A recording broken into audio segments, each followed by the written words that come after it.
Donner des immatriculations à des élèves qui sont recrutés signifie qu'on a réussi à les inscrire convenablement à l'école et que donc l'accès à l'école a été un droit réalisé pour ces enfants. Alors, en créant les conditions favorables pour ces enfants qui sont donc ici des familles vulnérables, nous le savons déjà que nous sommes tous dans un contexte d'insécurité qui a donc provoqué des déplacés internes. Et ce sont les enfants de ces déplacés internes et les enfants des FDS et VDP tombés au front qui ont été en majeure partie reçus par le fondateur et qui ont réussi donc leur inscription à l'école au titre de l'année 2024-2025. C'est donc dit que, ayant accompli un palier qui est fondamental pour le gouvernement, celui de l'accès de tous les enfants de ce pays à l'école, nous ne pouvons que accompagner cette initiative du privé qui vient donc en complément des actions que le gouvernement pose quotidiennement afin de réussir cette ambition de faire en sorte que tous les enfants de notre pays puissent aller à l'école. Chers parents, chers invités, bonjour. Je prends la parole au nom de mes camarades pour vous souhaiter la bienvenue au quartier général de tous ces pays. Je vous remercie.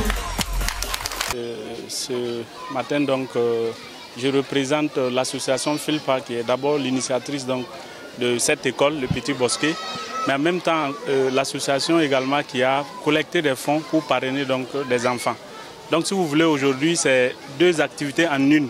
Parce qu'il y a le parrainage, mais il y a la remise de matricule qui se fait chaque année donc, pour donner le top de départ aux enfants, pour leur dire qu'à l'instant T, le sérieux commence. Donc chaque année, nous faisons donc cette cérémonie pour donc initier les enfants, les recevoir et puis bon, pour commencer. Donc c'est pour dire véritablement, nous on va commencer les cours la semaine prochaine, le lundi prochain.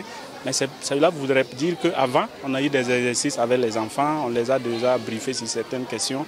Parce que nous tenons donc à former des hommes de demain, des leaders de demain, des décideurs de demain. Donc il y a en tout cas une certaine notion que nous les inculquons, des questions donc liées à l'engagement, au patriotisme.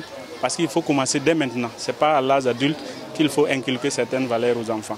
Et je suis très heureux parce qu'effectivement, nous avons une des bonnes volontés qui nous ont accompagnés, contribué donc à parrainer les enfants, la scolarité, la fourniture, la tenue scolaire.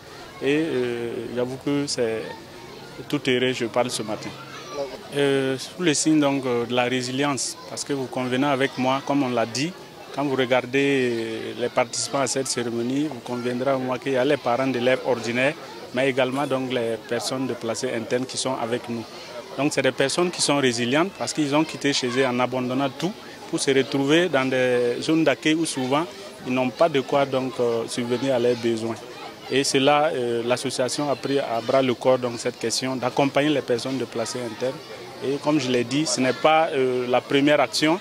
Depuis 2022, nous accompagnons donc ces personnes déplacées internes, surtout sur les questions donc, de formation, d'éducation.